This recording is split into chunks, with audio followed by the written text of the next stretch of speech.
Hello दोस्तों, स्वागत है आपका Hindi shorthand with AK sir के साथ। दोस्तों, यह डिक्टेशन 90 वर्ड पर मिनट का है और आप लोग एक डिक्टेशन को 2 से 3 बार लिखा करिए। इससे आपका स्पीड बढ़ेगा और जो गलतियां हैं वो सुधरेंगी और जो थोड़े बहुत आपको कुछ कन्फ्यूज़न होते होंगे कुछ वर्ड में, वो आपको ट्रांसलेट करने से सही होगा। तो ट्रांसलेट ज़रूर करिए। तो चलिए दोस्तों, डिक्टेशन शुरू करते हैं।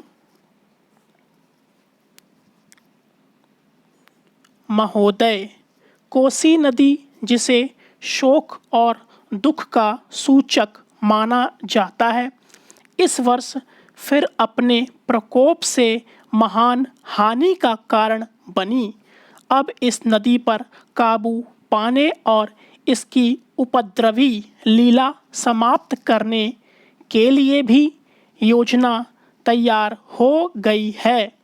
इस योजना की रूपरेखा तैयार हो चुकी है और निर्माण का काम हाथ में लिया जा चुका है। आशा है इस योजना के निर्माण से बड़े पैमाने पर जनसाधारण को सेवाएं उपलब्ध होंगी।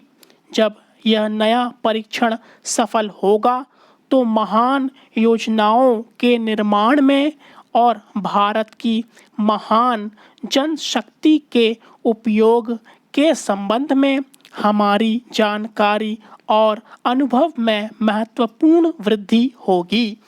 औद्योगिकीकरण के क्षेत्र में उन्नति, उत्पादन में और अधिक वृद्धि और भारत की प्रति व्यक्ति आय में वृद्धि विचाराधीन वर्ष की कुछ महत्वपूर्ण बातें हैं। औद्योगिकीकरण के साथ ही रोजगार के क्षेत्र को विस्तृत करने के प्रयत्न भी बराबर जारी है।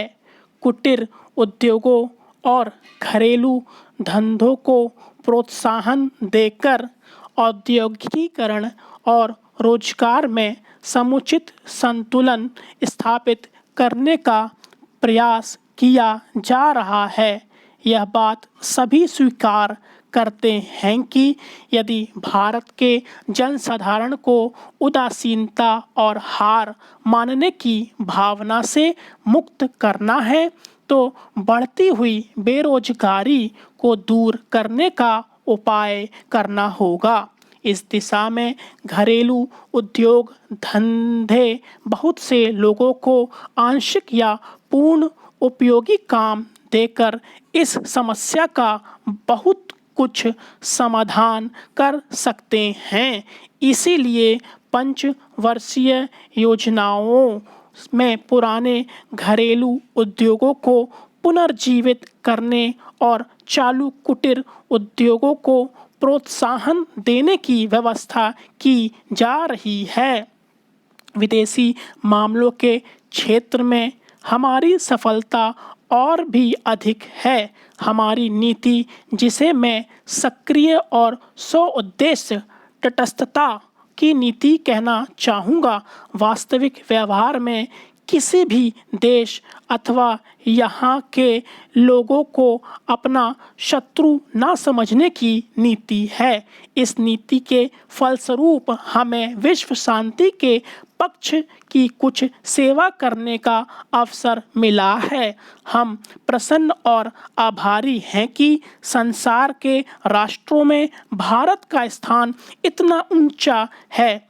इंडोचीन निरीक्षण और नियंत्रण अंतर्राष्ट्रीय आयोग की अध्यक्षता हमने स्वेच्छा से स्वीकार की है और हमारे नागरिक यथासाध्य उस देश में शांतिपूर्ण निर्वाचन संबंधी समस्याओं का सामना कर रहे हैं। हम सभी राष्ट्रीय अथवा अंतर्राष्ट्रीय समस्याओं का निपटारा शांतिपूर्ण ढंग से चाहते हैं। मुझे बहुत प्रसन्नता है कि भारत में फ्रांसीसी बस्तियों की समस्या शांति और सद्भावना के वातावरण में सुलझ सकी है। शांतिपूर्ण प्रणाली की सफलता का वह एक महत्वपूर्ण उदाहरण है। दुर्भाग्य से भारत में पुर्तगाली बस्तियों की ऐसी ही समस्या को सुलझाने की दिशा में प्रगति नहीं की जा सकी। मैं आशा करता हूँ कि पुर्तगाल इन बस्तियों में रहने वाले लोगों के स्वाधीनता के अधिकार को स्वीकार करेगा और फ्रांस और ब्रिटेन की सरकारों का अनुसरण करेगा। जैसे ही यह वर्ष समाप्त हो रहा है, हम अपने सबसे निकट के पड़ोसी पाकिस्तान के साथ अपने संबंधों में अपने सुखद परिवर्तन देखते हैं। पाकिस्तान के लिए हमारे हृदय में सदैव से पूर्ण सद्भावना और शुभकामना है।